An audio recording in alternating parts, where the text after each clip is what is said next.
morning.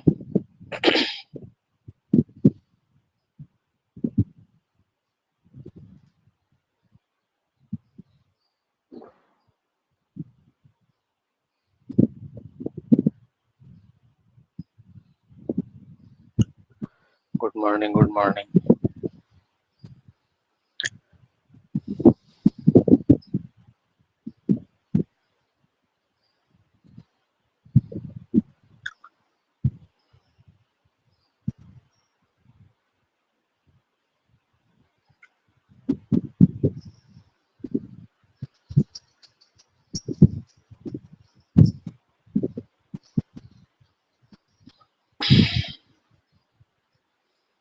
Good morning. Chemistry से मन भर गया क्या तुम्हारा? बच्चे ऐड ही नहीं होते।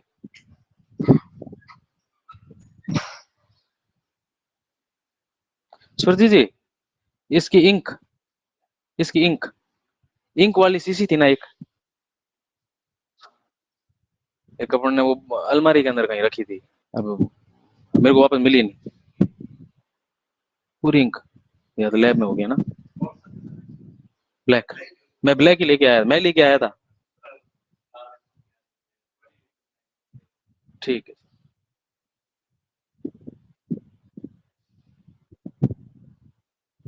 क्या मेरी आवाज आ रही है?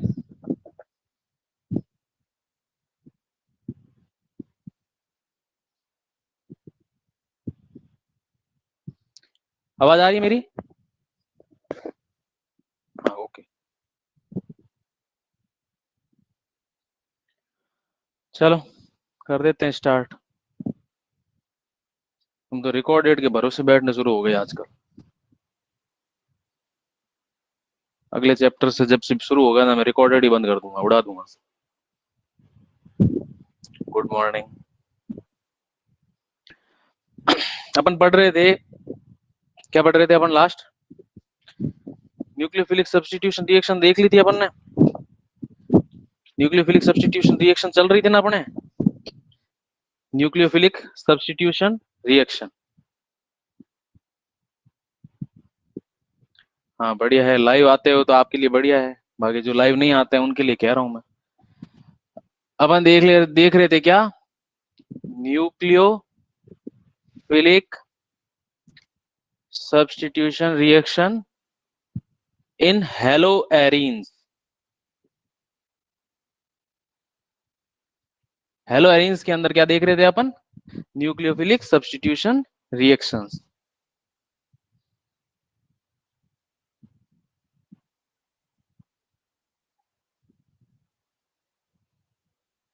ओके, इसमें अपन ने क्या देखा था? एक रिएक्शन देखी थी कि अगर आपके पास में इस तरह से कोई हेलोएरीन है, उस हेलोएरीन पे आपने हेलोएरीन का एग्जांपल ले लिया क्लोरोबेंजीन। जब इसके ऊपर आपने स्ट्रॉन्ग बेस की प्रेजेंस में हाई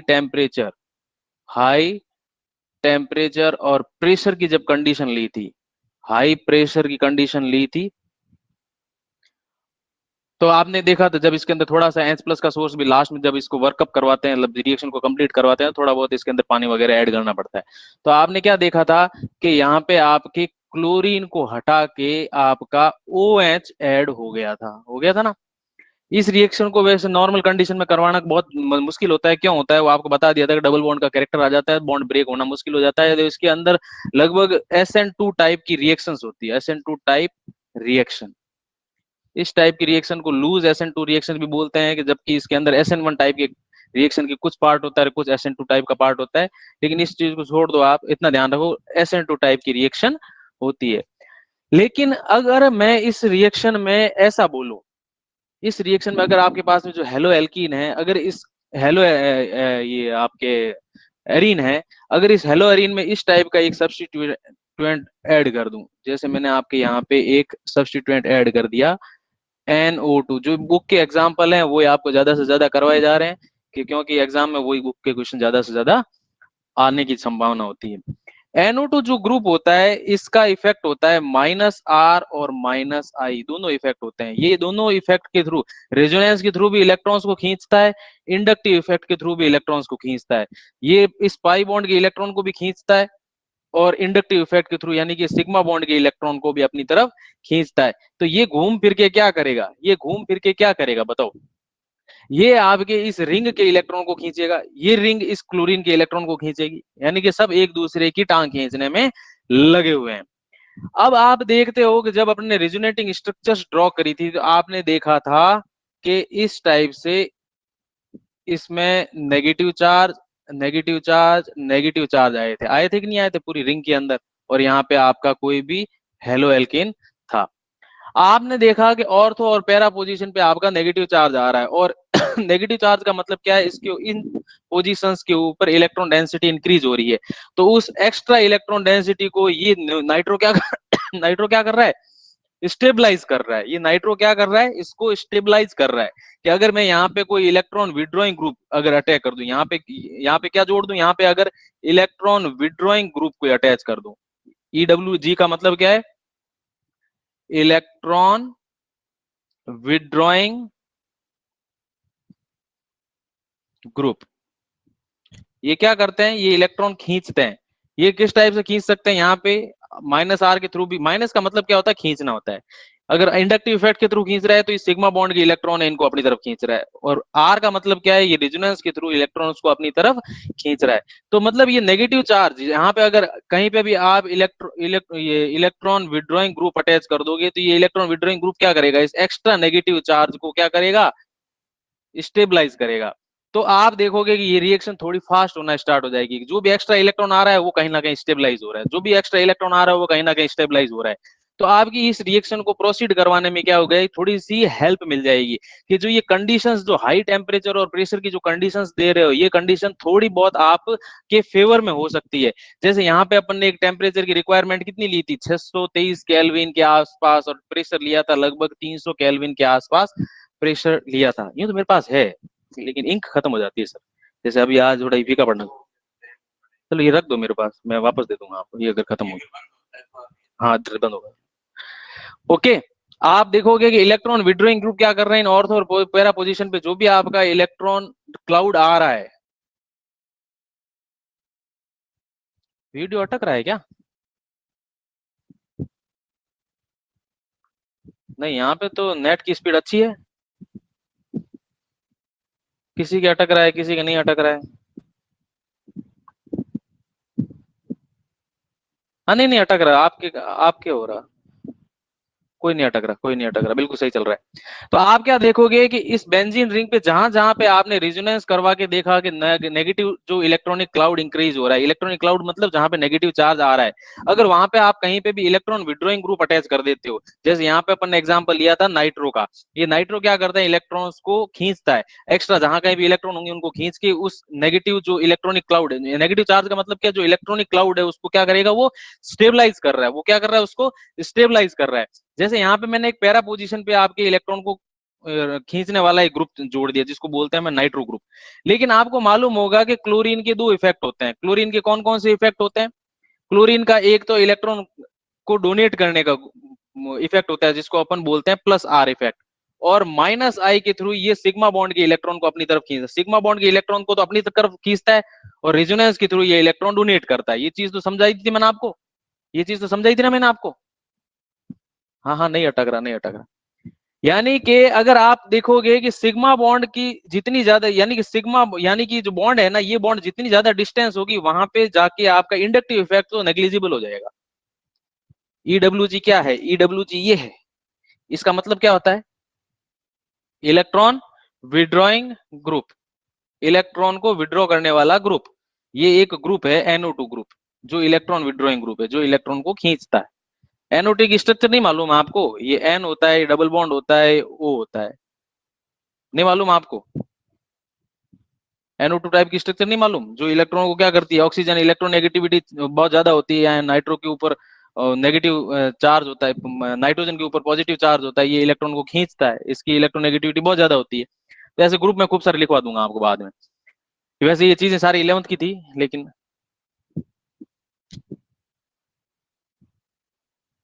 हाँ हाँ जहाँ पे चार्ज होता है ऐसा कोई जरूरी नहीं है, ऐसा कोई जरूरी नहीं है कि जहाँ चार्ज हो वहां पे आपके इलेक्ट्रॉन विड्रॉइंग ही लगेगा, ये तो अपन लगा रहे हैं। यहाँ पे आपने इलेक्ट्रॉन विड्रॉइंग लगाया तो एक्स्ट्रा जो भी इलेक्ट्रॉनिक क्लाउड था उसको ये स्टेबल कर रहा है। ये क्या कर रहा है, उसे जो भी एक्स्ट्रा इलेक्ट्रॉनिक क्लाउड इस पोजीशन पे आया उसको इसने खींच लिया। तो क्या किया, यहाँ पे नेगेटिव क्लाउड को स्टेबलाइज किया है। वैसे के वैसे अगर ऑर्थो पोजीशन पे भी अगर इलेक्ट्रॉन विड्रॉइंग ग्रुप जुड़े हुए होंगे तो ये क्या करेंगे, उस नेगेटिव चार्ज को स्टेबलाइज करेंगे।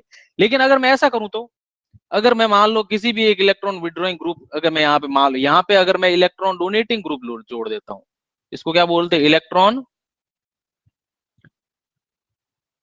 इलेक्ट्रॉन डोनेटिंग ग्रुप, तो क्या ये इस नेगेटिव चार्ज को स्टेबलाइज करेगा? नहीं करेगा। उल्टा यहाँ पे नेगेटिव क्लाउड है और डोनेटिंग करने वाला भी और नेगेटिव क्लाउड यहाँ पे इंक्रीज करेगा, तो यहाँ पे तो उल्टा अनस्टेबिलिटी हो जाएगी ना। यहाँ पे तो अनस्टेबल हो जाएगा। कौन सा, ये पोजीशन आपकी अनस्टेबल हो जाएगी। और ये ग्रुप क्या कर रहा है, यहाँ पे स्टेबिलिटी ला रहा है। ये क्या कर रहा है, यहाँ पे स्टेबिलिटी ला रहा है। आपको देखना है, कंडीशंस देखनी है कि कौन सा क्या करता है। ये चीज समझ में आई आपको? इसको हटा दूं मैं, ये ऐसा थोड़ा सा बना के कहीं रख दो तो पता पड़ जाएगा। यहाँ पे भी जोड़ सकते हो, यहाँ पे भी जोड़, ऐसा कुछ नहीं है, यहीं पे जोड़ो। कहीं पे भी आप इलेक्ट्रॉन डोनेटिंग या विड्रॉइंग ग्रुप जोड़ोगे तो आप देख लोगे कि वहां पे क्या पॉसिबिलिटी बन रही है। ये तो मैंने आपको यही बताया, समझाया। कहीं पे भी आप इसको ड्रॉ करके रख लेना, ठीक है। अब जब आपने यहाँ पे नाइट्रो ग्रुप अटैच किया तो आपने देखा कि इस बॉन्ड को तोड़ना अब थोड़ा आसान हो गया, क्योंकि इलेक्ट्रॉन को खींचने वाला आगे, पहले तो ये डोनेट कर रहा था और इलेक्ट्रॉन प्रोवाइड कर रहा। अब डोनेट करने के साथ साथ एक और बैठा है जो और उसकी टांग खींचने में लगा हुआ है। अब इस बॉन्ड को ब्रेक इजीली कर सकते हो। तो आपको क्या लगेगा कि जैसे यहाँ पे एक नाइट्रो ग्रुप जुड़ा, तो जैसे यहाँ पे NaOH और हाई टेम्परेचर प्रेशर की जो कंडीशन है ना, वो 443 केल्विन पे आ गया। जो 600 के आसपास टेम्परेचर की रिक्वायरमेंट होती थी, वो आपके 400 के आसपास जरूरत पड़ती है। इससे यानी कि कम टेम्परेचर में भी ये रिएक्शन हो जाएगी और आपको ये वाला प्रोडक्ट मिल जाएगा। ये वाला प्रोडक्ट आपको मिल जाएगा। और अब मैं इसके अंदर अगर थोड़ा सा और, अगर एक ग्रुप जोड़ा है, इस ग्रुप की जगह अगर मैं आपके ये जोड़ दूं तो ऐसे यहाँ पे लिख दूं। अगर मैं आपके यही क्लोरीन ग्रुप है, अगर इसी क्लोरीन ग्रुप में मैं अगर यहाँ पे नाइट्रो जोड़ रहा हूं और यहाँ पे भी नाइट्रो जोड़ रहा हूं, तो बताओ इसके अंदर मेरे को और कम टेम्परेचर की रिक्वायरमेंट, जैसे यहाँ पे H+ और ले लेना, ठीक है ना, थोड़ा सा प्रेशर और कम हो जाएगा। लेकिन यहाँ पे आप देखोगे कि जब NaOH के साथ में आप लेते हो तो लगभग 350 या 325 के आसपास, ये टेम्परेचर थोड़ा इतना ज्यादा वेरी नहीं करना। आप तो बस इतना याद रखो, 600 के आसपास है, 450 के आसपास है, 300 350 के आसपास है। बाकी एग्जैक्ट याद करने की जरूरत नहीं है। तो आप देख रहे हो कि मैंने इलेक्ट्रॉन विड्रॉइंग ग्रुप पहले एक था, अब मैंने दो लगा दिए। तो मेरे को और कम टेम्परेचर की रिक्वायरमेंट है, तो आप देखोगे कि ये प्रोडक्ट आपका इजीली बनेगा। ये वाला प्रोडक्ट आपका इजीली बनेगा, यानी कि OH इजीली यहाँ पे शिफ्ट कर देगा Cl को हटा के उसकी जगह सब्स्टिट्यूट कर देगा OH। ये NaOH वाला OH है, ये न्यूक्लियोफाइल है, ये बेस नहीं है, ध्यान रखना। ये न्यूक्लियोफाइल है। ये क्या है, न्यूक्लियोफाइल। बताया था ना मैंने आपको। ओके। अब एक रिएक्शन और देखता हूं। एक रिएक्शन और क्या देखता हूं, अगर मैं यहाँ पे तीनों के तीनों पोजीशन जो ऑर्थो और पैरा वाली पोजीशंस हैं, अगर ऑर्थो और पैरा वाली जो सारी की सारी पोजीशन है वहां पे अगर मैं NO2 ग्रुप अटैच कर दूं, अगर मैं सारी पोजीशन पे NO2 ग्रुप अटैच कर दूं, तो क्या करना पड़ेगा, मेरे को इस बेस की जरूरत नहीं है। मैं तो थोड़ा सा पानी डाल के भी इसको थोड़ा सा अगर गर्म करूंगा, थोड़ी सी हीट दूंगा, तो मेरे को प्रोडक्ट मिल जाएगा। क्यों प्रोडक्ट मिल जाएगा, क्योंकि अब सारे के सारे इसको स्टेबलाइज करने में लगे हुए हैं। इस रिंग के ऊपर जो एक्स्ट्रा इलेक्ट्रॉनिक क्लाउड आया है उसको स्टेबलाइज करने में लगे हुए हैं। तो आपने देखा था कि जब आप सिर्फ नॉर्मल कंडीशन में जब आप कुछ भी नहीं जोड़ते हो तो आपको बहुत ज्यादा टेम्परेचर रिक्वायरमेंट होती है। जब आप एक ग्रुप जोड़ देते हो जहां पे इलेक्ट्रॉनिक क्लाउड है उसको स्टेबल करने के लिए, तो आपको कम टेम्परेचर की रिक्वायरमेंट है। जब दो दो ग्रुप जोड़ दिए तो और कम टेम्परेचर की रिक्वायरमेंट पड़ी। जब तीनों ही जोड़ दिए तो आपको इस बेस की जरूरत नहीं पड़ी। इस बेस की जगह आप सीधा थोड़ा सा पानी डाल के भी अगर इस रिएक्शन को कराओगे ना, तो भी आपकी रिएक्शन प्रोसीड हो जाएगी। न्यूक्लियोफाइल OH एब्स्ट्रैक्ट करता है, मैंने कब कहा? न्यूक्लियोफाइल तो अटैकिंग स्पीसीज है, ये तो सब्स्टिट्यूट करता है। न्यूक्लियोफाइल तो सब्स्टिट्यूट करता है। मैंने एक कल आपको ये हटा दूं, कल आपको मैंने एक रिजोनेटिंग स्ट्रक्चर ड्रॉ करवाई थी ना, ये हटा दूं?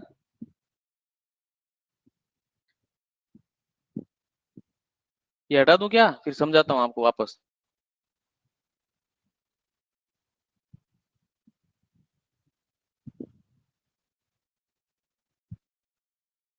ओके। न्यूक्लियोफाइल तो अटैकिंग स्पीसीज है, ओएच एब्स्ट्रैक्ट थोड़ी ना करता है। ओएच को कौन एब्स्ट्रैक्ट करेगा? यानी राजा को कौन पकड़ के लेके जाएगा? राजा पकड़ के लेके जाता है? बेचारे एच प्लस को पकड़ के कोई भी लेके चला जाएगा, ओएच को कौन पकड़ के लेके जाएगा बताओ? आपको कल मैंने रिजोनेटिंग स्ट्रक्चर ड्रॉ करवाई थी, क्या करवाई थी? ऐसे करवाई थी रिजोनेटिंग स्ट्रक्चर ड्रॉ। यहाँ पे आपके पास में सीएल था, यहाँ पे इस तरह से था। जब भी आपके पास में ओएच आता है तो ये ओएच आके यहाँ पे अटैक करता है। क्यों अटैक करता है? क्योंकि इस जो क्लोरीन है, इस क्लोरीन की इलेक्ट्रोनेगेटिविटी ज्यादा होती है और ये इलेक्ट्रॉन आगे की तरफ शिफ्ट करते हैं। आपको बताया था ना? नहीं बताया था क्या? ये क्लोरीन बनता है, यहाँ पे ओएच बनता है, यहाँ नेगेटिव चार्ज बनता है, और क्या बनता है? यहाँ पे ये होता है, ये इलेक्ट्रॉन सारे शिफ्ट होते हैं। तो क्या होता है, यहाँ पे नेगेटिव चार्ज आता है, यहाँ पे नेगेटिव चार्ज आता है। जब लास्ट वाली रिएक्शन बता रहा हूँ, ये यहाँ पे जाता है, सीएल बाहर निकल जाता है। तो आपको क्या प्रोडक्ट मिलता है? आपको क्या मैं लास्ट वाला डायरेक्ट बना रहा हूँ, कल वाला मैं रिजोनेटिंग स्ट्रक्चर वापस नहीं बना रहा हूँ, ठीक है ना? तो आप क्या देखते हो, यहाँ पे सिर्फ ओएच रह जाता है, यानी कि सीएल को रिप्लेस कर देता है। बताया था ना मैंने? कल वाली रिजोनेटिंग स्ट्रक्चर आपने जो लास्ट सैटरडे को अपन ने पढ़ी थी, वो वाली रिजोनेटिंग स्ट्रक्चर है। आप क्या देखते हो, यहाँ पे ओएच एक अटैकिंग स्पीसीज है। ओएच खुद अटैकिंग स्पीसीज, इसको कौन पकड़ के लेके जाएगा? ये खुद किसी दूसरे को लात मारने की हिम्मत रखता है, इसको कौन पकड़ के लेके जाएगा? ठीक है ना? ये नेगेटिव स्पीसीज वाले जितने भी होते हैं ना, ये सब राजा होते हैं, और राजा के ऊपर हाथ डालने की हिम्मत किसी की नहीं होती। ओके ओके, बताया तो था, बिल्कुल रघुवीर, बिल्कुल। आप समझ गए? जब भी आप इलेक्ट्रॉन विड्रॉइंग ग्रुप कभी भी अटैच करोगे, तो क्या वहां पे आप इस रिएक्शन को प्रोसीड करवाने में जो कंडीशंस है, वो कंडीशन आपके फेवर में आ जाएगी। आपको ज्यादा टेम्परेचर और प्रेशर की रिक्वायरमेंट नहीं होगी। ये थोड़ी बहुत प्रेशर की रिक्वायरमेंट, जो टेम्परेचर की रिक्वायरमेंट है, इनका ऑर्डर को थोड़ा याद रखना, बस ऑर्डर पूछ लिया जाता है। बाकी टेम्परेचर थोड़ा थोड़ा याद रखो तो चलता है। बाकी आपको बेसिक चीज मालूम पड़ी कि उस बॉन्ड को इजी वे में ब्रेक करना मुश्किल होता है।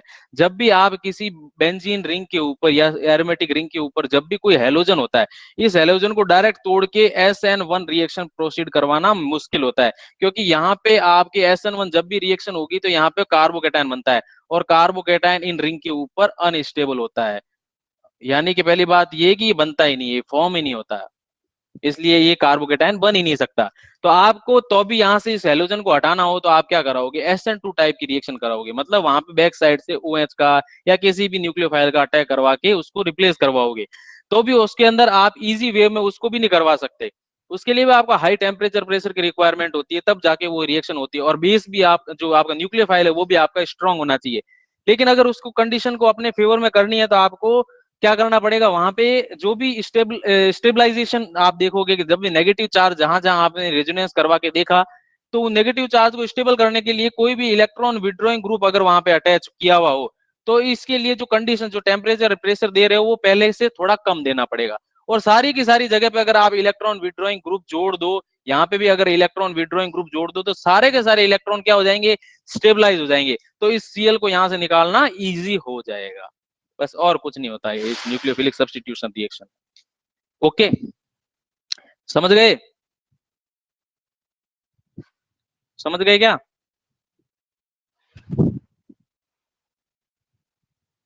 क्वेश्चन पूछ लूं?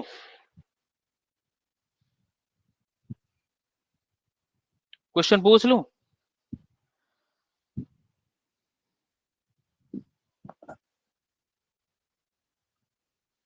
क्वेश्चन पूछते हैं आपको।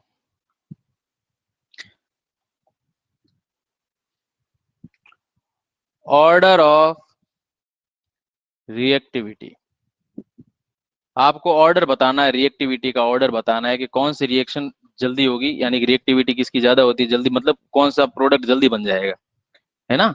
उसका ऑर्डर बताना है, और डिक्रीजिंग ऑर्डर में बताना है, ठीक है? यहाँ आपके पास में क्लोरीन है, यहाँ पे आपके पास में NO2 ग्रुप जुड़ा हुआ है, यहाँ पे आपके पास में NO2 ग्रुप जुड़ा हुआ है, और एक आपके पास में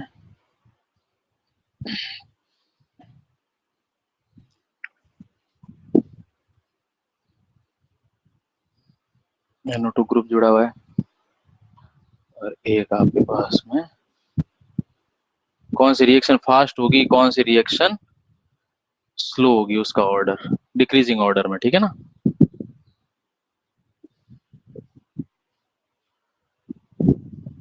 बताओ आंसर क्या है इसका, आंसर आंसर तो मैं आपको पूछ रहा हूँ। ये आपका ए है रिएक्टेंट, ये बी रिएक्टेंट, सी रिएक्टेंट, डी रिएक्टेंट। इनकी रिएक्टिविटी का ऑर्डर बताओ कि कौन जल्दी होगी रिएक्शन, जिनके लिए कंडीशन अपने फेवर में होती है वो इजी वे में हो जाती है, और जिनके लिए आपको हाई टेम्परेचर प्रेशर बहुत ज्यादा आपको एनवायरनमेंट को कंट्रोल करना पड़ता है, वो आपकी स्लो होगी।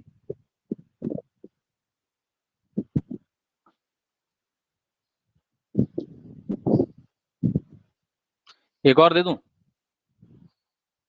एक और दे देता हूं, एक और दे देता हूं यहाँ पे। अब बताओ, ई है। अब बताओ, सोच समझ के बताओ। एक थोड़ा सा ग्रुप और ऐड किया है, थोड़ा सा मैंने एक ग्रुप और ऐड किया है, अच्छे से उसको सुन लो, वापस इसका आंसर देख के अच्छे से दो।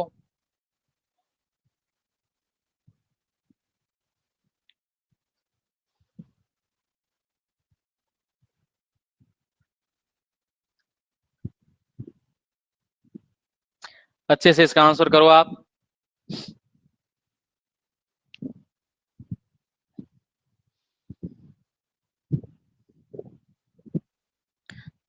चलो कर लिया तो बढ़िया ही है।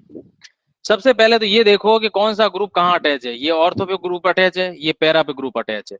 यानी कि अपने को इतना मालूम है कि ऑर्थो और पैरा वाले क्या करेंगे, इस रिंग के इलेक्ट्रॉन्स को स्टेबलाइज करेंगे। और यहाँ पे देखो ऑर्थो और पैरा के ऊपर, दोनों के ऊपर है, और यहाँ पे दोनों ऑर्थो कंडीशन और पैरा कंडीशन पे आपका नाइट्रो ग्रुप है, यानी कि इलेक्ट्रॉन विड्रॉइंग ग्रुप है।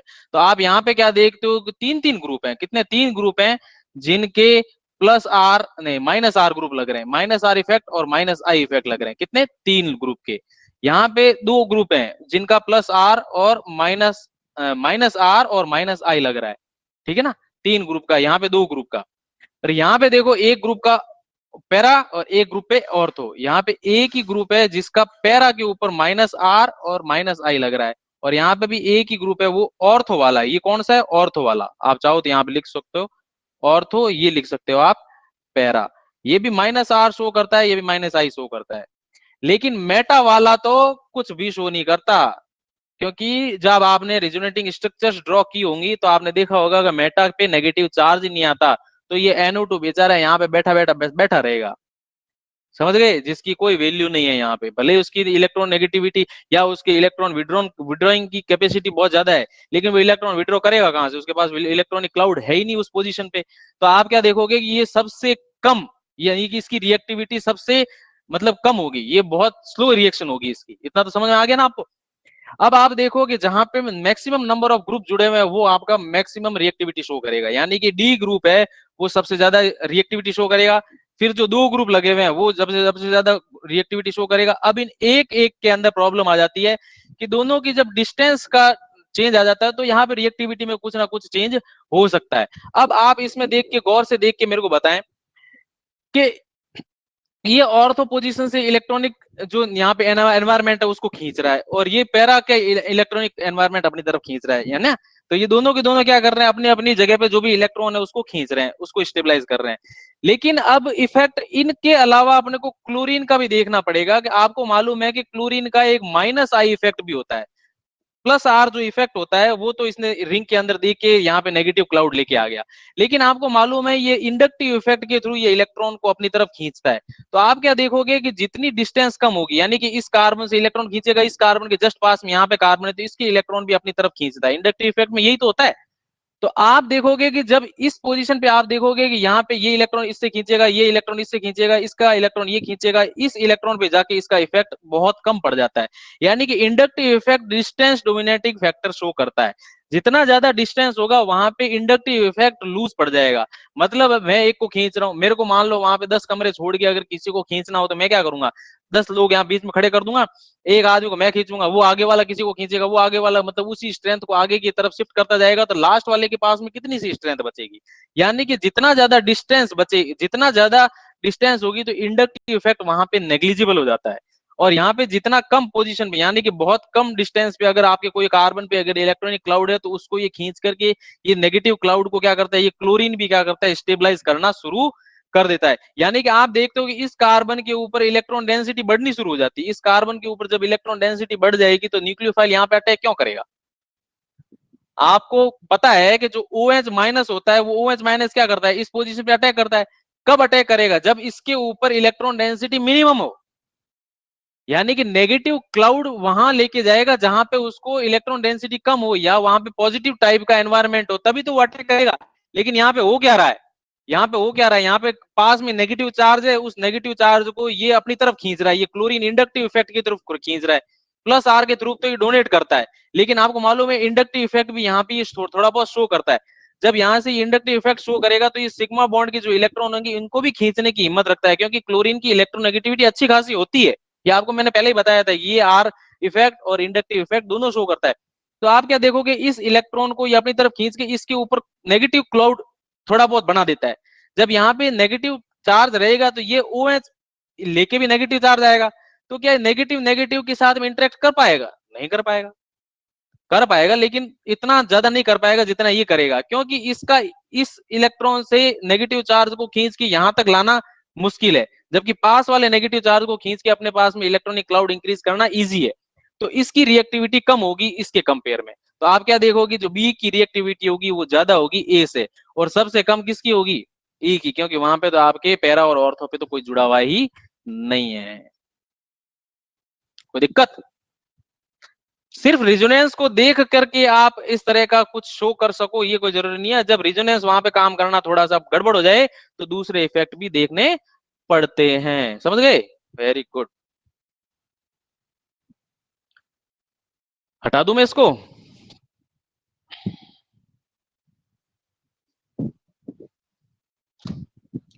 हटा दूं क्या, हटा दूं क्या।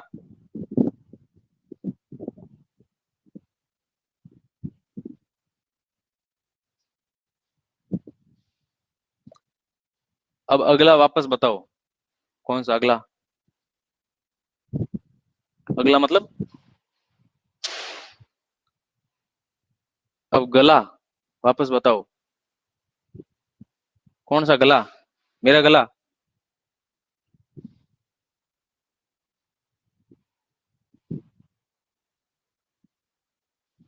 ये बताया ना, किसमें, ईयरफोन सही तरह लगो, जन जाएगी क्या? साफ कौन जाए, धुंधली धुंधली जाए, मोबाइल जितनी ज्यादा दूरी रहे, स्पीकर मुंह के पास रहना चाहिए, ईयरफोन लगाओ। अरे ध्यान से देखो इस चीज को कि ये वाली चीजें समझ में आएगी, जितने ज्यादा आपके पास में इलेक्ट्रॉन विड्रॉइंग ग्रुप होंगे उसकी रिएक्टिविटी सबसे ज्यादा होगी, यानी कि 3 ग्रुप की रिएक्टिविटी सबसे ज्यादा है, मतलब डी वाले की रिएक्टिविटी सबसे ज्यादा, फिर 2 वाले की रिएक्टिविटी ज्यादा है, सी वाले की ज्यादा। अब ये एक एक ग्रुप जुड़े हुए, इस पे तो कोई ग्रुप जुड़ा हुआ ही नहीं है ऑर्थो और पैरा पे, तो इसकी रिएक्टिविटी वैसे ही सबसे कम होगी। इन दोनों में अगर अपने को कंपेयर करना हो तो देखो, ऑर्थो और पैरा के ऊपर जो जुड़े हुए हैं, यानी कि यहाँ पे जो भी काम करेगा वो डिस्टेंस वाला फैक्टर काम करेगा। जब यहाँ पे नेगेटिव चार्ज होता है तो इसको NO2 क्या करता है, स्टेबलाइज करता है, इस नेगेटिव चार्ज को NO2 स्टेबलाइज करता है। लेकिन आपको मालूम है क्लोरीन का एक इफेक्ट होता है -I इफेक्ट, ठीक है ना। अब क्लोरीन क्या करता है, उस -I के इफेक्ट के थ्रू सिग्मा बॉन्ड के इलेक्ट्रॉन्स को अपनी तरफ खींचता है। तो आप देखोगे इस नेगेटिव चार्ज वाले इस कार्बन पे जो नेगेटिव क्लाउड था उसको सिग्मा बॉन्ड के थ्रू यहाँ पे लाके इलेक्ट्रॉन डेंसिटी इंक्रीज कर देता है, कौन, ये क्लोरीन का -I इफेक्ट। लेकिन जब इसके अंदर देखते हैं तो इस नेगेटिव चार्ज को यहां से यहां तक खींचना, फिर यहां तक खींचना, फिर यहां तक खींचने में इसको थोड़ा जोर आएगा, यानी कि यहाँ पे जो -I इफेक्ट होता है वो थोड़ा कम होता है, और यहाँ का जो -I इफेक्ट होता है वो थोड़ा सा ज्यादा होता है। तो -I इफेक्ट जिसका जितना ज्यादा होगा वो क्या करेगा, इस नेगेटिव चार्ज को खींचेगा और यहाँ पे नेगेटिव आपके क्लाउड लेके आ जाएगा। हाँ देंगे देंगे। जब यहाँ पे नेगेटिव क्लाउड ज्यादा आ जाएगा तो आपको मालूम है जो जो भी न्यूक्लियोफाइल अटैक करेगा वो न्यूक्लियोफाइल कहाँ अटैक करता है, जहाँ पे पॉजिटिव चार्ज हो या इलेक्ट्रॉन डेंसिटी कम हो, इलेक्ट्रॉनिकली डेफिशिएंट एनवायरनमेंट मिले, तो वहीं पे तो न्यूक्लियोफाइल अटैक करता है। यहाँ पे भी नेगेटिव चार्ज, न्यूक्लियोफाइल के बाद नेगेटिव चार्ज, तो ये रिएक्शन थोड़ी सी स्लो हो जाती है, ये रिएक्शन थोड़ी सी स्लो हो जाती है इसके कंपेयर में। क्यों कम हो जाते हैं? क्योंकि इसके ऊपर तो इंडक्टिव इफेक्ट जो लग रहा है वो बहुत दूर से लग रहा है, तो इसके ऊपर जो इंडक्टिव इफेक्ट बहुत कम लगेगा, तो इसकी रिएक्टिविटी ज्यादा होगी इसके कंपेयर में। जब यहाँ पे अगर आप इलेक्ट्रॉनिक डेंसिटी की बात करोगे तो इसके ऊपर इलेक्ट्रॉन डेंसिटी जो नेगेटिव चार्ज होगा वो थोड़ा कम होगा, लेकिन इसके ऊपर जो नेगेटिव चार्ज होगा वो थोड़ा ज्यादा होगा, तो न्यूक्लियोफाइल यहाँ पे थोड़ा अटैक मुश्किल से कर पाएगा। समझ गए इस चीज को? अब तो समझ गए, वेरी गुड। अब अपन, अब क्या क्वेश्चन करें? एक क्वेश्चन और दे दूं? चलो एक क्वेश्चन और दे देते हैं। रिएक्टिविटी का ऑर्डर बताओगे आप, ये वाला कोई गलत नहीं करेगा, ठीक है?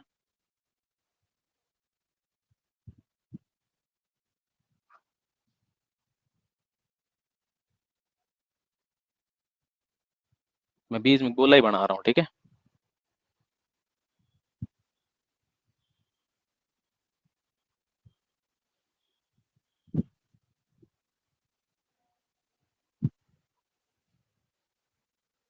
रिएक्टिविटी का ऑर्डर बताओ। ये जिसने कर दिया उसकी लाइफ झींगा लाला।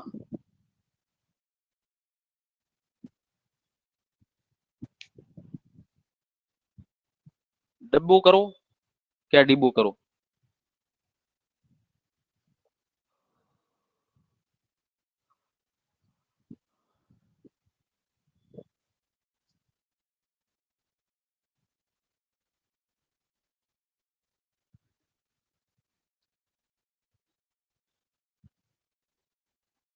अभी तक किसी ने सही नहीं बताया। Dikshit very good, Dikshit very good. अब उसको देख के सभी बता रहे हैं। Prince very good, Prince very good. देखो कौन कहता है दीक्षित नहीं पढ़ता? कौन कहता है बताओ?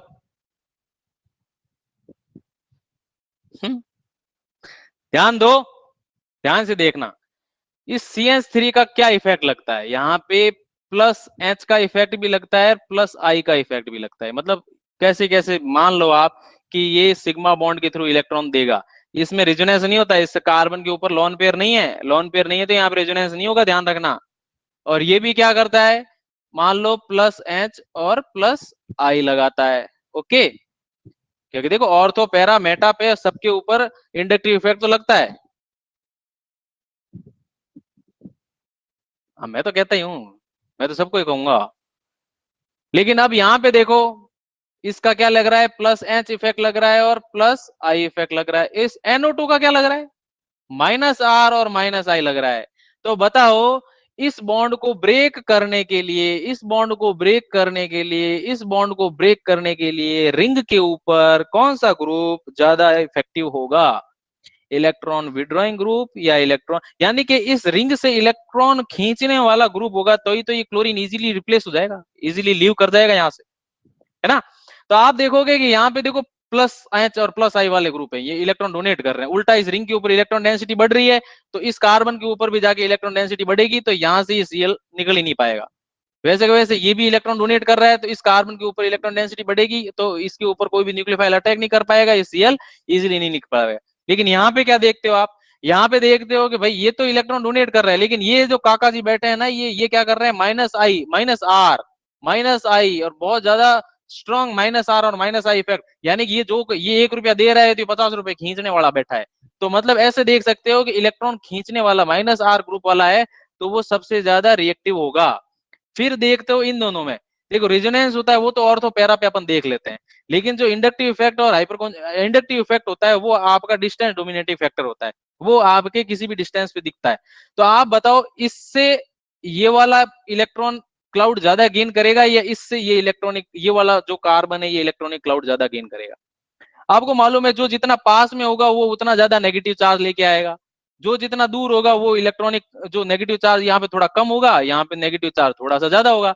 तो आप देखोगे कि इसकी रिएक्टिविटी कम हो जाएगी, इसकी रिएक्टिविटी से कम हो जाएगी, ए की रिएक्टिविटी सबसे लीस्ट होगी।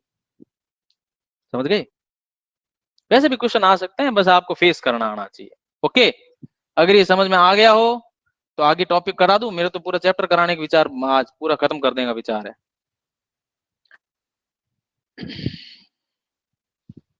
नेक्स्ट करें।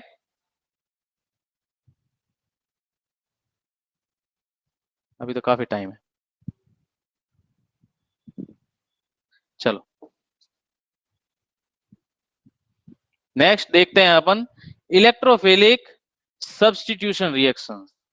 अपन क्या देखते हैं? इलेक्ट्रोफिलिक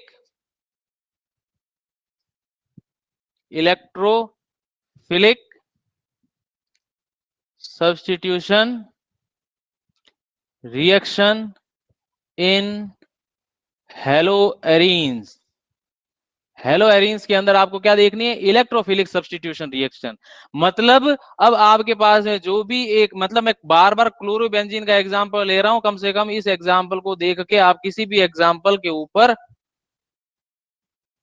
इस रूल को जो भी आपने पढ़ा है उसको सबको अप्लाई कर सकते हो। यानी कि इलेक्ट्रोफिलिक सब्स्टिट्यूशन का रिएक्शन का मतलब क्या है? आपके पास में कोई इलेक्ट्रॉनिकली डिफिशिएंट को जो कोई भी स्पीसीज होगी उसके ऊपर अटैक करना है, यानी कि वो किसी पॉजिटिव कोई भी पॉजिटिव जो आपका एलिमेंट होगा या आयन होगा उसको पॉजिटिव फॉर्म में रिप्लेस करेगा और खुद की उसकी जगह सब्स्टिट्यूट हो जाएगा। सब्स्टिट्यूशन का मतलब ही यही होता है, एक को लात मार के दूसरा बैठना। खुद पॉजिटिव चार्ज वाला है तो किसी पॉजिटिव वाले को लात मारेगा और कुछ नहीं करेगा। आपने देखा है कि जब इस रिंग के ऊपर आप देखते हो कि यहाँ पे नेगेटिव चार्ज आता है, यहाँ पे नेगेटिव चार्ज आता है, यहाँ पे नेगेटिव चार्ज आता है, ऐसे आता है। तो ये नेगेटिव चार्ज क्या करता है? इस ये इलेक्ट्रोफाइल के ऊपर जाके अटैक करता है और बॉन्ड फॉर्मेशन करता है। इस चीज को समझे आप? इस चीज को समझे? ये रिएक्शन होती कैसे है वो बताऊं, मैकेनिज्म बताऊं? देखो, ये जो क्लोरीन होगा वो क्लोरीन इस रिंग को इलेक्ट्रॉन क्या करता है? डोनेट करता है। और ये जो पाई इलेक्ट्रॉनिक क्लाउड है ये आपकी इस इलेक्ट्रोफाइल के ऊपर जाके अटैक करता है। जब इलेक्ट्रोफाइल के ऊपर अटैक करेगा तो आप क्या देखोगे? आपको मालूम है हर कार्बन के पास में एक एक हाइड्रोजन होता है। हर कार्बन के पास में एक एक हाइड्रोजन होता है, मालूम है ना? तो यहाँ पे आप देखते हो एक हाइड्रोजन, एक इलेक्ट्रोफाइल, और इस इलेक्ट्रोफाइल ने जैसे ही इस पाई बॉन्ड के ऊपर अटैक किया तो आप क्या देखते हो? इसके ऊपर पॉजिटिव चार्ज आ जाता है और ये न्यूट्रल हो जाता है। हो जाता है कि नहीं हो जाता है? आप क्या देखते हो? जब ये पाई बॉन्ड ब्रेक होगा, ये वाला जो पाई बॉन्ड ब्रेक होगा तो ये अपना इलेक्ट्रॉन तो अपने पास रख रहा है यहाँ पे अपना इलेक्ट्रॉन तो, और दूसरा इलेक्ट्रॉन इस इलेक्ट्रोफाइल को दे रहा है और इनके बीच में बॉन्ड बन रहा है। ऐसे तो बनता है बॉन्ड। तो ये बॉन्ड मैंने देखो यहाँ पे ये बना दिया, ये बॉन्ड बना दिया कि नहीं बना दिया? समझ गए ना? इस चीज को समझ गए ना? क्या है कि ज्यादा डायग्राम बड़े बड़े बनाना शुरू कर देता हूँ आपके ऊपर से तो नहीं निकलता। आप क्या देखोगे? जैसे ये पाई बॉन्ड ब्रेक होगा तो इस कार्बन के ऊपर यहाँ पे पॉजिटिव चार्ज आएगा और यहाँ पे जो भी इलेक्ट्रॉन था वो तो यहीं पे, और यहाँ वाला इलेक्ट्रॉन उठ के इस इलेक्ट्रोफाइल के पास चला गया तो यहाँ पे बॉन्ड फॉर्मेशन हो गया। तो आप क्या देखते हो कि इस टाइप का एक इंटरमीडिएट स्टेट बनती है, इसको बोलते हैं एक इंटरमीडिएट, मतलब जो भी रिएक्शन का प्रोडक्ट बनता है उसके बीच में इस टाइप की पोजीशन आती है। तो आप क्या देखते हो? इस पॉजिटिव चार्ज को वापस स्टेबल करने के लिए ये हाइड्रोजन अपने इलेक्ट्रॉन देता है और माइनस की फॉर्म में बाहर निकल जाता है, माइनस एच प्लस क्या हो जाता है? बाहर निकल जाता है। तो आपको प्रोडक्ट क्या मिलता है? यहाँ पे आपको प्रोडक्ट क्या मिलता है? यहाँ पे इलेक्ट्रोफाइल अटैच होया हुआ लगता है, इसको बोलते हैं electrophilic substitution reaction. Nucleophilic substitution reaction और इलेक्ट्रोफिलिक सब्स्टिट्यूशन रिएक्शन में बस एक ही डिफरेंस है। न्यूक्लियोफिलिक सब्स्टिट्यूशन रिएक्शन में न्यूक्लियोफाइल खुद, जैसे मैं मान लो न्यूक्लियोफाइल हूं तो मैं जाके अटैक करूंगा किसी पॉजिटिव एनवायरमेंट के ऊपर, और इलेक्ट्रोफिलिक सब्स्टिट्यूशन का मतलब क्या है? वो बेचारा गरीब है और उसके पास में कुछ नहीं है तो मैं चला के दूंगा उसको, मतलब घूम फिर के नेगेटिव क्लाउड या जहां कहीं भी इलेक्ट्रॉनिक डेंसिटी ज्यादा है वही जाके अटैक करता है, भले वो न्यूक्लियोफाइल हो चाहे वो पाई बॉन्ड के इलेक्ट्रॉन हो। इस इलेक्ट्रोफाइल के पास में तो कुछ है ही नहीं तो इसको सामने देने के लिए कोई ना कोई आएगा, तो इस इलेक्ट्रोफाइल को यहाँ पे अटैक करवाएगा और देखो H प्लस को यहाँ से रिलीज किया, मतलब पॉजिटिव ऐड हुआ है और पॉजिटिव बाहर निकला है। देखो यहाँ पे पॉजिटिव बाहर निकला है, देखो इसी को बोलते हैं अपन electrophilic substitution reaction. Okay, next करें अपन इसी के अंदर डिफरेंट डिफरेंट टाइप की आप जो रिएक्शंस देखते हैं वो देखेंगे अपन।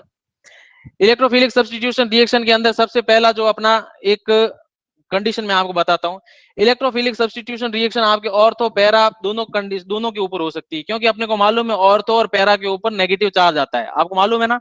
ऑर्थो और पैरा के ऊपर जब नेगेटिव चार्ज आएगा, यहाँ पे नेगेटिव चार्ज, यहाँ पे नेगेटिव चार्ज, यहाँ पे कोई भी हेलोजन अटैच किया हुआ है और यहाँ पे कोई भी नेगेटिव चार्ज, यानी कि इस रिंग के अंदर जहां कहीं भी आपको इलेक्ट्रोफाइल ऐड करता हुआ दिखेगा तो वो इलेक्ट्रोफाइल या तो आपके ऑर्थो पोजीशन पे अटैक होगा, समझ रहे हो ना, और या वो इलेक्ट्रोफाइल आपका कहां पे अटैक करेगा, पैरा पोजीशन पे।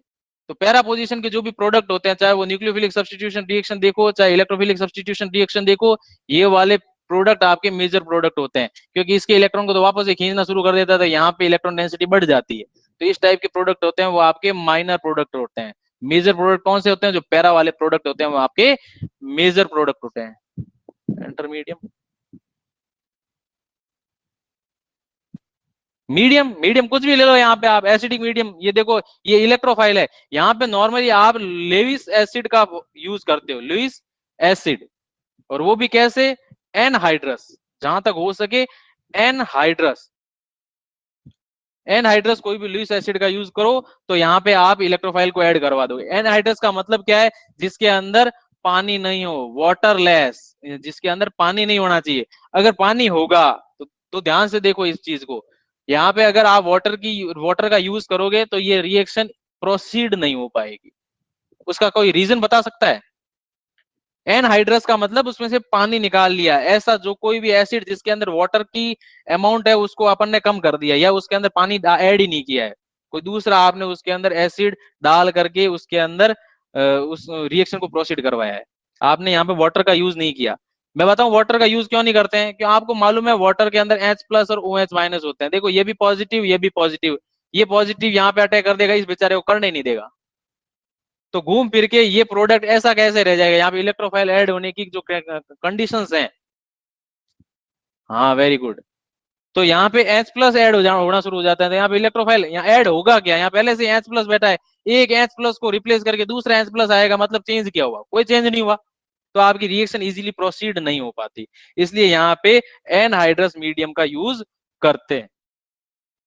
समझ गए आप इस चीज को? देखो केमिस्ट्री बहुत इजी है, बस ध्यान से उनके पूरे कंसेप्ट क्लियर होने चाहिए। आगे कराएं, हटा दो इसको,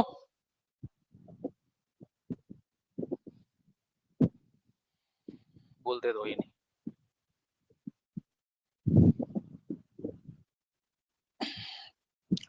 आपकी रिएक्शंस हैं, सबसे पहले अपन रिएक्शन ले लेते हैं, चलो क्लोरीन वाली ले लेते हैं, सबसे पहले रिएक्शन ले लेते हैं अपन क्लोरीन की।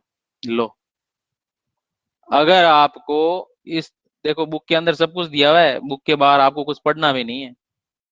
Cl2 एनहाइड्रस FeCl3 ले लेते हैं, अब इसकी मैकेनिज्म बुक में नहीं लिखी हुई होती, वो मैं आपको बता देता हूँ।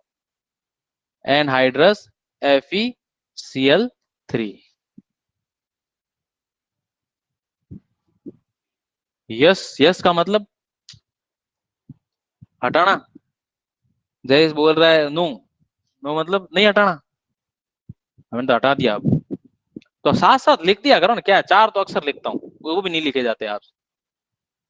अब देखो FeCl3 एनहाइड्रस ले रहा हूं, मतलब इसके अंदर पानी नहीं डाला है, कोई दूसरा आपने एसिड डाल के इसका सॉल्यूशन तैयार किया FeCl3 का, तो FeCl3 और Cl2 के साथ में रिएक्शन होती है, तो Cl2 का जो Cl ऐसे Cl2 होता है, और ये FeCl3 क्या करता है, इसके एक Cl को जो पार्शियल नेगेटिव चार्ज और पार्शियल पॉजिटिव आपको बताए थे, पार्शियल क्यों होते हैं, क्योंकि किसी भी लेविस एसिड की प्रेजेंस में, ये FeCl3 क्या है, एक आपका लेविस एसिड है, और लेविस एसिड क्यों है, क्योंकि इसके पास में वैकेंट डी ऑर्बिटल होते हैं, आपको मालूम है। जैसे आपको मैंने लुईस एसिड का एक एग्जांपल बताया था, क्या बताया था एक बार, जिसके पास में वैकेंट पी ऑर्बिटल हो वो आपका लुईस एसिड होता है, वैसे के पास आपके उसके पास में अगर वैकेंट डी ऑर्बिटल हो तो वो भी लुईस एसिड होगा, क्योंकि उसके पास वैकेंसी पड़ी है, वो कहीं से भी इलेक्ट्रॉन को एक्सेप्ट करने की जगह रखता है, उसके पास में पोजीशन पड़ी, उसके पास में काफी सारा एरिया है जहां पे वो इलेक्ट्रॉन को लाके रख सकता है, तो ये लुईस एसिड की तरह बिहेव करता है। तो ये लुईस एसिड क्या करेगा, इस Cl माइनस वाले को अपनी तरफ खींच लेगा, तो FeCl4 माइनस बना देगा, और Cl प्लस अलग हो जाएगा। और ये Cl प्लस क्या है? ये Cl प्लस क्या है? ये इलेक्ट्रोफाइल ही तो है। ये Cl प्लस क्या है? ये Cl प्लस क्या है? ये इस Cl2 से निकला हुआ जो Cl प्लस है, अब ये Cl प्लस इसके ऊपर अटैक करेगा, करेगा कि नहीं करेगा? ऐसे कैसे ये Cl प्लस इसके ऊपर भी अटैक कर सकता है। तो दोनों कंडीशन आप बनानी है, एक क्लोरीन ऑर्थो पे बनाना है, एक क्लोरीन आपको पैरा पे बनाना है। तो ये वाला पैरा वाला मैंने बताया, ये मेजर क्यों होता है, डिस्टेंस आपकी ज्यादा होती है तो इलेक्ट्रॉनिक क्लाउड आपको इस पे कम हो जाता है, इसलिए आपका मेजर प्रोडक्ट बनता है, और ये आपका माइनर प्रोडक्ट बनता है। सर उठा दो, किसको उठाऊं?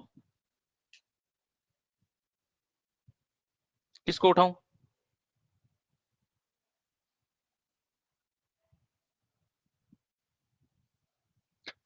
किसको उठाऊं?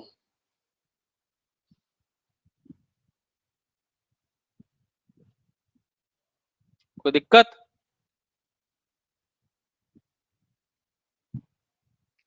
कोई दिक्कत?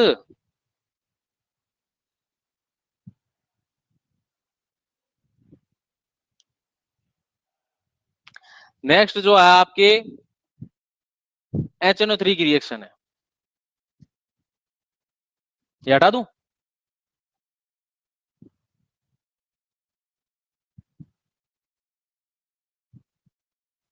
कोई ग्रुप पैरा पे होगा तो स्टेबल होगा। हाँ, तो पैरा वाला स्टेबल क्या, पैरा वाला जो प्रोडक्ट बनता है वो मेजर प्रोडक्ट बनता है। मेजर प्रोडक्ट मतलब जो सोल्यूशन के अंदर मैक्सिमम जो प्रोडक्ट की क्वांटिटी होगी ना, 50% से ज्यादा आपका मेजर प्रोडक्ट होगा।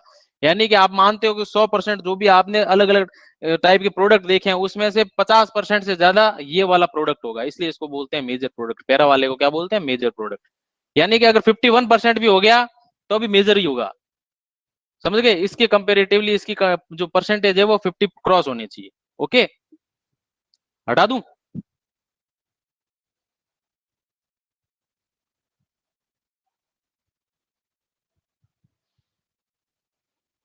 अब नेक्स्ट जो रिएक्शन है वो आपकी है HNO3 की रिएक्शन है। किसकी रिएक्शन है?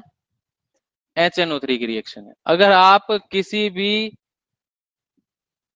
हेलो एल्केन के ऊपर अगर आप HNO3 की रिएक्शन कराते हो, देखो वाटर का यूज नहीं कर रहा हूं यहाँ पे, कंसंट्रेट H2SO4, देखो अब छोटी छोटी चीजों में आपका दिमाग खुल रहा होगा कि कंसंट्रेट H2SO4 क्यों लिख रहा हूं। अगर मैं यहाँ पे वाटर लिख देता तो वाटर के अंदर काफी सारा H प्लस निकलता है, और कंसंट्रेट H2SO4 H प्लस देता ही नहीं है,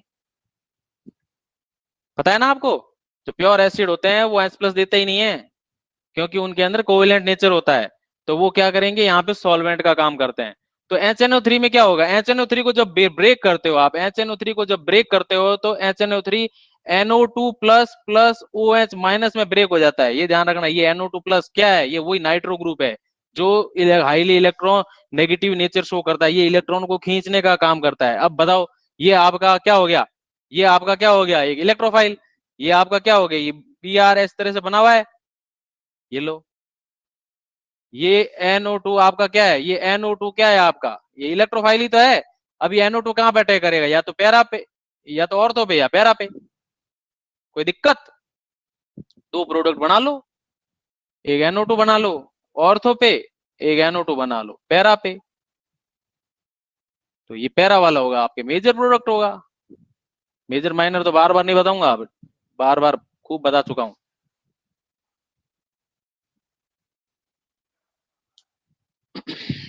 कोई दिक्कत? कोई दिक्कत?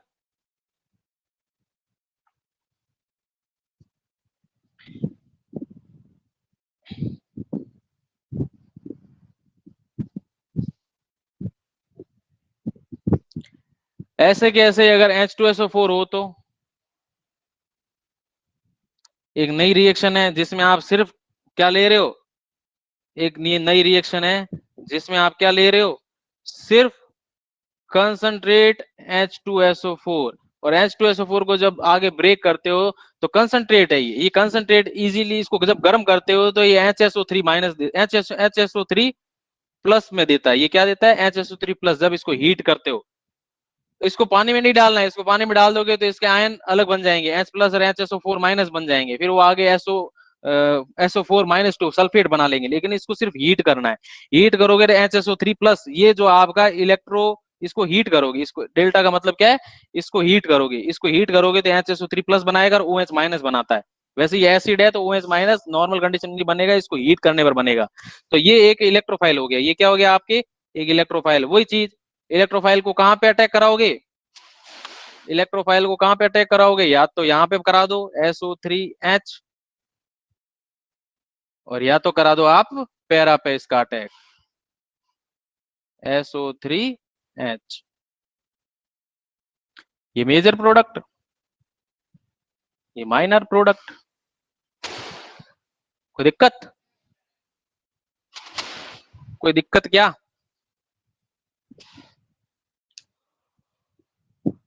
हम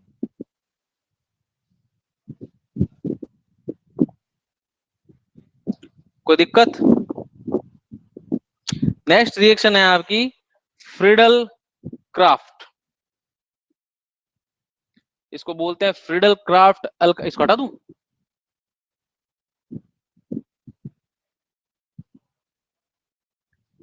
रब कर दूं,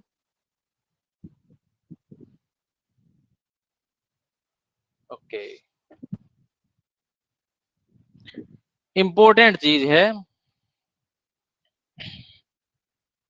फ्रीडल क्राफ्ट, इसको पूरा नाम बोलते हैं फ्रीडल क्राफ्ट एल्काइलेशन।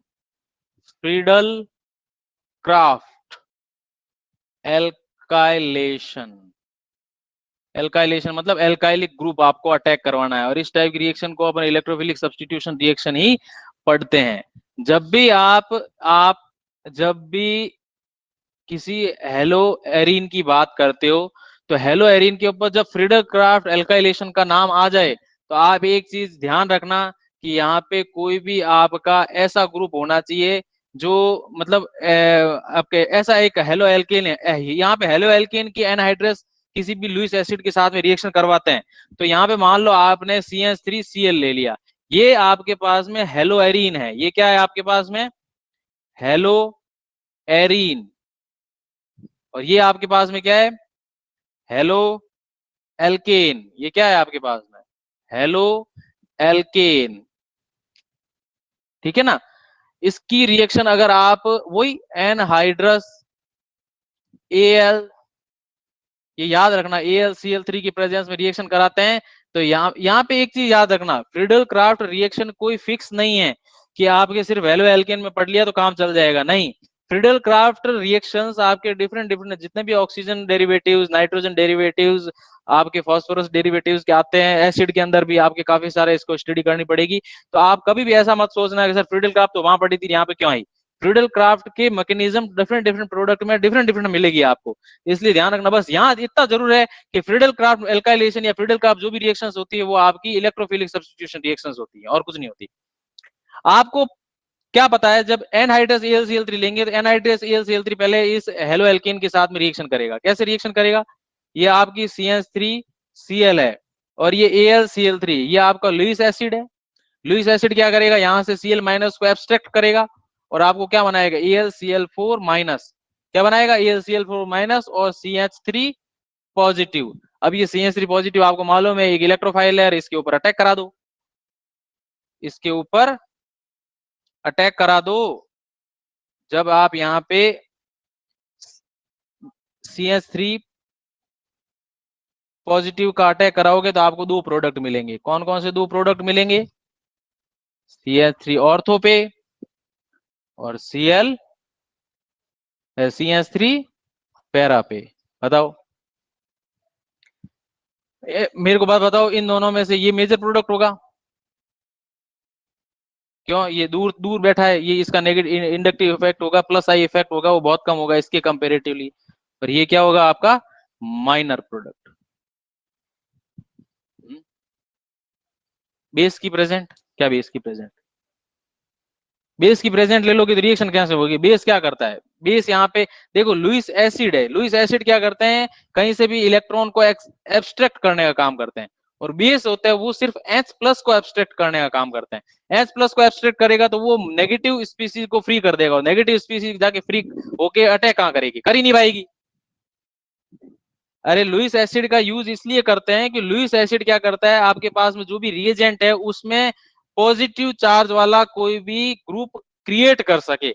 ये लुईस एसिड क्या करता है, एसिड का काम क्या करता है, एसिड क्या करते हैं, लुईस एसिड क्या करते हैं, इलेक्ट्रॉन गेन करते हैं या इलेक्ट्रॉन को एब्स्ट्रैक्ट करने का काम करते हैं। इलेक्ट्रॉन एब्स्ट्रैक्टर होते हैं, इलेक्ट्रॉन एब्स्ट्रैक्टर होते हैं। ये क्या करते हैं, इलेक्ट्रॉन को एब्स्ट्रैक्ट करते हैं। इलेक्ट्रॉन कब वो अपने डी ऑर्बिटल के अंदर एब्स्ट्रैक्ट करेगा, क्योंकि लुईस एसिड्स होते हैं इनके अंदर या तो पी या डी ऑर्बिटल वैकेंट होते हैं। इनके अंदर क्या होते हैं, वैकेंट पी ऑर्बिटल या डी ऑर्बिटल, कुछ भी हो सकते हैं। पी और डी पे ये काम करता है। AlCl3 आयोनिक कंपाउंड है, किसने कहा आयोनिक कंपाउंड है, मैंने तो नहीं कहा आयोनिक कंपाउंड है। AlCl3 देखो, AlCl3 एक वीक कोवेलेंट नेचर का कंपाउंड है, क्योंकि Al है वो आपका पी ब्लॉक का एलिमेंट है। इसकी इलेक्ट्रोनेगेटिविटी ज्यादा नहीं होती, इसकी इलेक्ट्रोनेगेटिविटी या इलेक्ट्रोपॉजिटिविटी ज्यादा नहीं होती, अच्छे से इलेक्ट्रॉन डोनेट नहीं करता। ये एक लुईस एसिड की तरह बिहेव करता है, आयोनिक कंपाउंड है। तो इसका यहाँ पे क्या यूज करना है, मैंने अभी थोड़ी देर पहले, तो कैमरा नीचे लो, मैंने थोड़ी देर पहले आपको बोला है कि लुईस एसिड इसलिए लेते हैं कि लुईस एसिड यहाँ पे इलेक्ट्रॉन को एब्स्ट्रैक्ट करने का काम करते हैं। जो सामने आपके पास में रिएजेंट है, इसके अंदर जब भी बॉन्ड ब्रेक होगा तो नेगेटिव चार्ज वाले ग्रुप को ये ऐड कर लेगा, क्योंकि इसके पास में वैकेंट डी ऑर्बिटल पड़ा है। जब वैकेंट डी पी ऑर्बिटल का तो ये खुद है, इसका अगला डी ऑर्बिटल होता है वो वैकेंट होता है, तो ये इस सीएल को ले जाके उसके डी ऑर्बिटल के अंदर बॉन्ड बनवा लेता है और AlCl4 माइनस का फॉर्मेशन कर देता है। अब ये रिच हो गया, अब ये क्या करेगा, जब भी कभी जरूरत पड़ेगी तो ये इलेक्ट्रॉन डोनेट करने का काम कर सकता है। लेकिन यहाँ पे अपने को इलेक्ट्रॉन डोनर चाहिए ही नहीं, यहाँ पर तो ये रिएजेंट आपका रिएक्टेंट है, ये खुद इलेक्ट्रॉन डोनर है, तो इसकी ज्यादा जरूरत नहीं पड़ती। अपने को जरूरत पड़ती है इसकी, इसको बनाने के लिए अपन एसिड का यूज करते हैं। जब ये बन गया तो ये क्या है आपका एक इलेक्ट्रोफाइल, CH3 प्लस क्या है, ये आपका एक इलेक्ट्रोफाइल है। ये क्या है आपका इलेक्ट्रोफाइल, और ये इलेक्ट्रोफाइल क्या करेगा, इस ये पाई बॉन्ड होंगे वो इस इलेक्ट्रोफाइल के ऊपर अटैक करेंगे। या तो ये पाई बॉन्ड ये वाले अटैक करेंगे या ये वाले अटैक करेंगे। ये वाले अटैक करेंगे तो ऑर्थो पे बन जाएगा, ये वाले अटैक करेंगे तो पैरा पे बन जाएगा।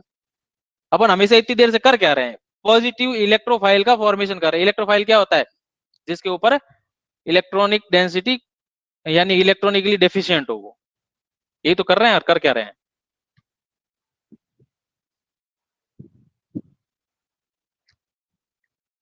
हो गया। आज तो तुम करने ही नहीं दोगे, 10-15 मिनट बचे हैं, आगे कराऊं एक फ्रीडल क्राफ्ट एल्काइलेशन का एक और काम का एक बार कंपाउंड बताऊं आपको।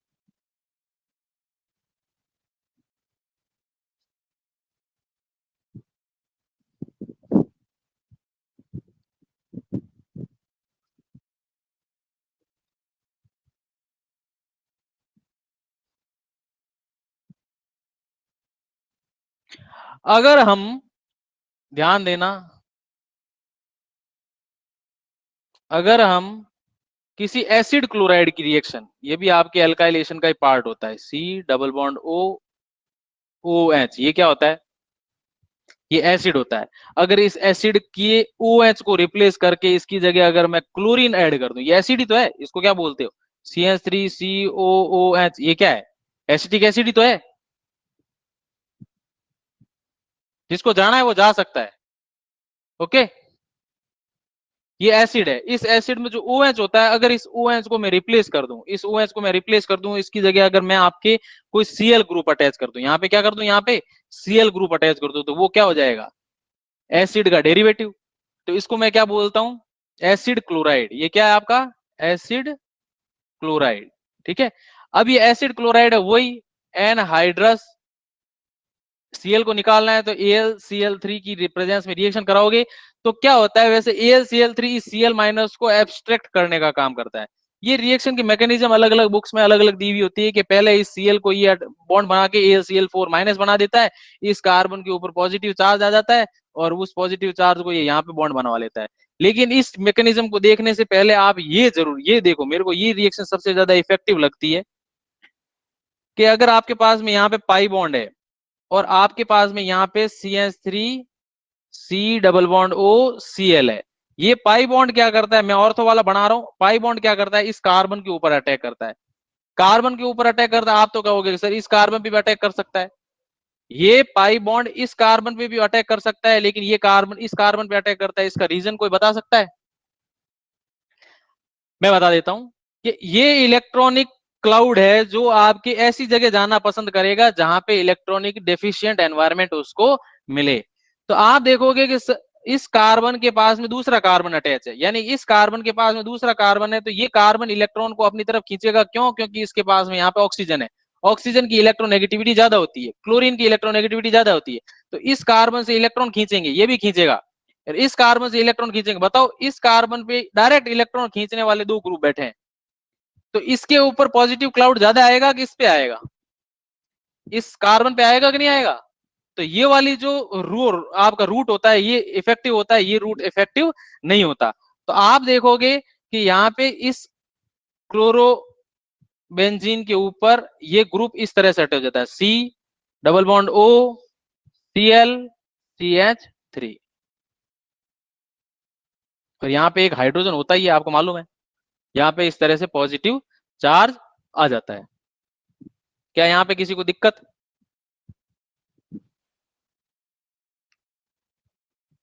क्या यहाँ पे किसी को कोई दिक्कत? और यहाँ पे भी पॉजिटिव चार्ज आ जाता है, ये तो मालूम है ना आपको, क्योंकि यहाँ पे इलेक्ट नेगेटिव चार्ज आ जाता है, लेकिन ये इलेक्ट्रॉन आगे की तरफ शिफ्ट करते हैं। आपको देखो, कभी भी एक डायरेक्शन में इलेक्ट्रॉन मूव नहीं करते। कभी भी ये इलेक्ट्रॉन यहाँ पे आ रहा है तो इस कार्बन के ऊपर 5 वैलेंसी हो जाएगी, उस वैलेंसी को कंट्रोल करने के लिए ये इलेक्ट्रॉनिक क्लाउड होगा, वो आगे की तरफ शिफ्ट होगा। समझ रहे हो ना आप? ये जब इलेक्ट्रॉनिक क्लाउड आगे की तरफ शिफ्ट होगा तो इस कार्बन के ऊपर पॉजिटिव चार्ज आएगा। इस पॉजिटिव चार्ज को वापस मैं इस हाइड्रोजन को एक बार मैं हटा रहा हूँ, ठीक है? इस पॉजिटिव चार्ज को इस हाइड्रोजन को चाहे तो आप इस हाइड्रोजन को रिप्लेस करके यहाँ पे लगा दो। मैं सीधे पहले ही लगा देता हूँ, क्योंकि ये हाइड्रोजन यहाँ पे वापस पाई बॉन्ड बना लेता है। प्रॉब्लम यहाँ पे आती है कि इस पॉजिटिव चार्ज को जैसे यहाँ पे इलेक्ट्रॉनिक क्लाउड आगे की तरफ शिफ्ट हुआ तो इसके ऊपर नेगेटिव चार्ज आया। जब इसके ऊपर नेगेटिव चार्ज आया तो ये रिएक्शन थोड़ी इस तरह से हो जाती है।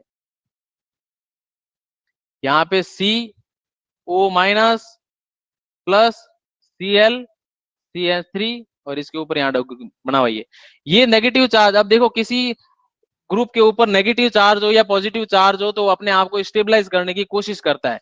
जब ये नेगेटिव चार्ज अपने आप को स्टेबलाइज करने के लिए वापस नीचे आएगा, तो इस कार्बन के ऊपर कितनी वैलेंसी हो जाएगी? इस बॉन्ड कितने हो जाएंगे? 5 बॉन्ड हो जाएंगे। 4 बॉन्ड तो अभी बने हुए हैं, तो 5वां बॉन्ड हो जाएगा। तो इनमें से किसी एक ग्रुप को लीव करना पड़ेगा, और वो लीव कौन सा होगा? हेलोजन। क्योंकि हेलोजन होता है उसकी इलेक्ट्रोनेगेटिविटी ज्यादा होती है, वो जब भी आप कंजुगेट बेस बनाता है वो ज्यादा स्टेबल होता है। यानी कि क्लोरीन और ब्रोमीन होते हैं वो बेस्ट लिविंग ग्रुप की कैटेगरी में आते हैं। तो आप क्या देखोगे कि जब यहाँ पे इस तरह का कंपाउंड बनता है तो C double bond O CH3 बन जाता है। यहाँ पे डबल बॉन्ड वापस O बन जाएगा, ये नेगेटिव चार्ज आपके न्यूट्रल हो जाएगा, ये पॉजिटिव चार्ज भी न्यूट्रल हो जाएगा, यानी कि इसको इलेक्ट्रॉन मिल जाएगा, यहाँ से इलेक्ट्रॉन चला जाएगा और CH3 बच जाएगा। तो ये आपका प्रोडक्ट बन जाएगा। जैसे ऑर्थो पे प्रोडक्ट बना है वैसा का वैसा ही आपके यहाँ पे पैरा प्रोडक्ट भी बनता है। ये ऑर्थो प्रोडक्ट बनता है, वैसा का वैसा यहाँ पे आप पूरी रिएक्शन मैकेनिज्म करने की जरूरत नहीं है, बॉन्ड यहाँ से शिफ्ट कर दो। मैं आपको बता देता हूँ डायरेक्ट ही कि इसके अंदर इस तरह से पैरा प्रोडक्ट भी बनता है। और आपको मालूम है जो पैरा प्रोडक्ट होता है ये आपका मेजर प्रोडक्ट होता है और ये आपका माइनर प्रोडक्ट होता है। कुछ नहीं है, जब आपका इलेक्ट्रॉन यहाँ पे मूव करेगा, ये इलेक्ट्रॉन आगे जाएगा, वापस आएगा, Cl बाहर। 4 दिन प्रैक्टिस करोगे, Cl होता है वो बेस्ट लिविंग ग्रुप होता है। लिविंग मतलब अपनी पोजीशन छोड़ के जा सकता है इजीली।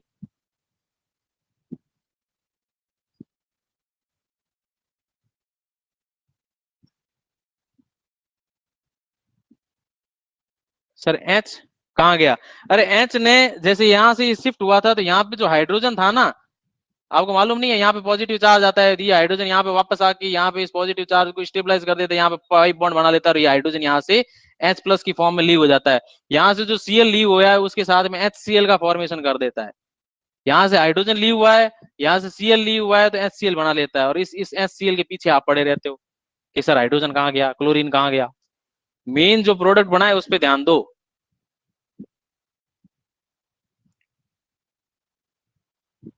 ओनली हेलो एल्केन से ही रिएक्शन होगी क्या? इसके अंदर हेलो एल्केन कहाँ है? ये तो एसिड क्लोराइड है ना, ये वाली। ये लो हेलो एरीन है, हेलो एल्केन कहाँ है यहाँ पे? ये तो एसिड क्लोराइड है। जैसे हेलो एल्केन होता है वैसे के वैसे फ्रिडल क्राफ्ट एल्काइलेशन। यहाँ पे देखो ये इसको बोलते हैं फ्रिडल क्राफ्ट कार्बोनाइलेशन। इसको मतलब यहाँ पे कार्बोनिल ग्रुप होता है वो यहाँ पे आके अटैक करता है, यहाँ पे देखो कार्बोनिल ग्रुप आके अटैक करता है।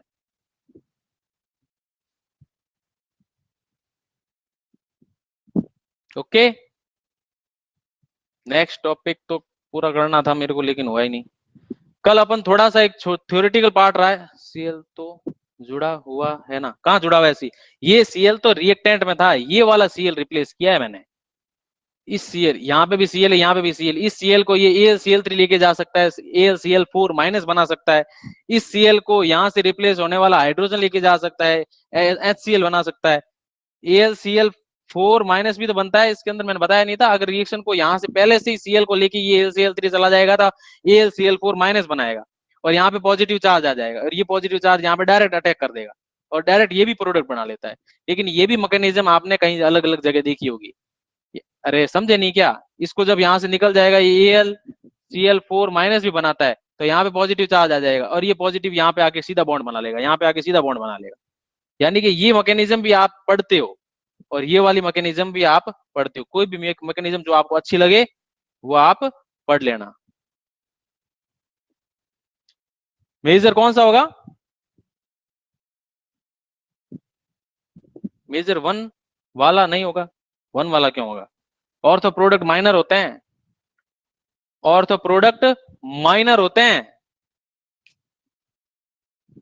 क्यों माइनर होते हैं, क्योंकि देखो ये जो ग्रुप है, ये वाला ग्रुप है, ये पॉजिटिव R इफेक्ट भी शो करता है और इसके पास में CH3 ग्रुप है और ये ऑक्सीजन इलेक्ट्रॉन को खींचेगा लेकिन वापस दे देगा, तो ये इलेक्ट्रॉनिकली इसकी इलेक्ट्रोनेगेटिविटी ज्यादा नहीं होती। ओके, नेक्स्ट तो अब करवा नहीं पाऊंगा, इतना हो नहीं पाएगा, कल ये चैप्टर पूरा हो जाएगा और छोटी मोटी कोई आपकी क्वेरी होगी वो कंप्लीट करेंगे अपन। क्या आप लोगों को क्लासेस समझ में आ रही है? 2 चैप्टर पूरे हो जाएंगे।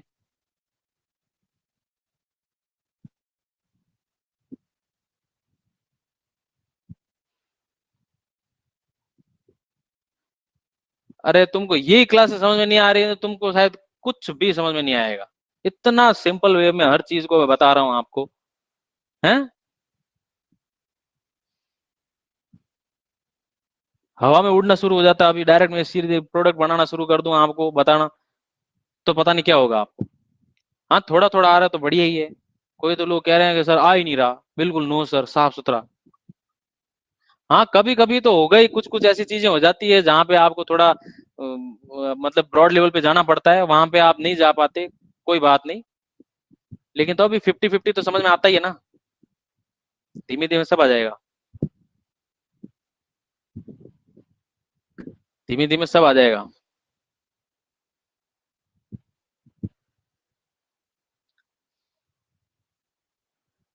20-20 तो 20-20 50-50 होता है, रेशियो देखो 1:1 है।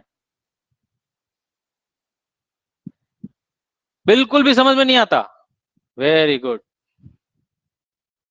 तो फिर एग्जाम में क्या करोगे भाई? वेरी गुड, जिसको भी देखो 50-50 भी समझ में आ रहा है ना तो भी कोई बात नहीं, 2-3 चैप्टर जब और हो जाएंगे तो आपका थोड़ा लेवल बन जाएगा, दिक्कत वाली बात। और दूसरा रिवाइज करते रहो आप, बिना रिवीजन के आप नहीं कर पाओगे। हाँ आप सबके सब रेशियो बताने लग गए, 30-70, इतना सिंपल वे में पढ़ा रहा हूँ तुम कुछ पढ़ ही नहीं रहे। नेक्स्ट चैप्टर देख लेंगे, ऑर्गेनिक का ही ले लेंगे, ये सीक्वेंस चल रहा है तो ये ले लेंगे, नहीं तो और कुछ ले लेंगे, देख लेंगे। हाँ इजी करवाऊंगा पहले,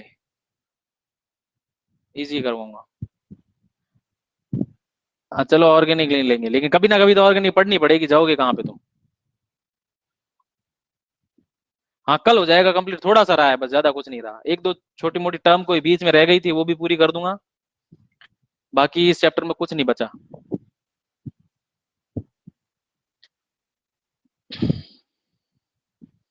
तुम तो बेइज्जती कर रहे हो ऑर्गेनिक की, हैं? ऑर्गेनिक जबरदस्त बेइज्जती कर रहे हो।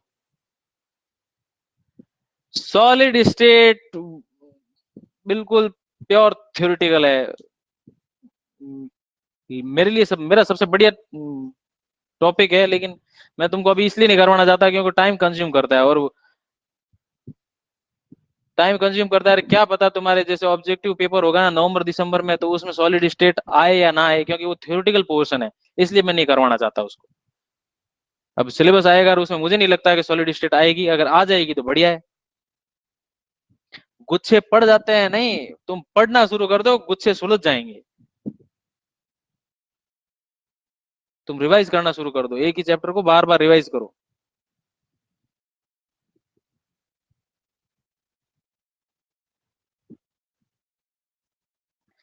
आपको बुक की कहाँ जरूरत पड़ी बताओ? इस पूरे इन दोनों चैप्टर को मैंने पढ़ाया है, तो आपको बुक की कहाँ जरूरत पड़ी? मैंने एक एक टॉपिक करा दिया, उससे रिलेटेड जितने भी एग्जाम में क्वेश्चन थे वो सारे करा दिए। बुक की जरूरत बस आपको होमवर्क के लिए जरूरत पड़ेगी। विवेक, इस टाइप के वर्ड यहाँ पे यूज ना लें, ये पर्सनल चीजें होती है।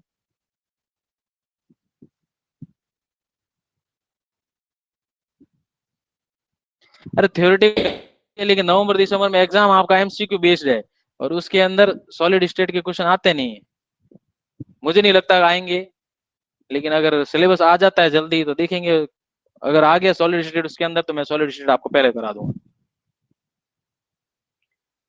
आप आपस में चैटिंग करना बंद कर दो।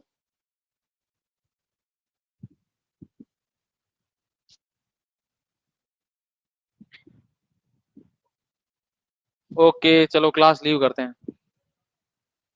हाँ, ऑर्गेनिक के अलावा कुछ भी ले लूंगा मैं, ठीक है।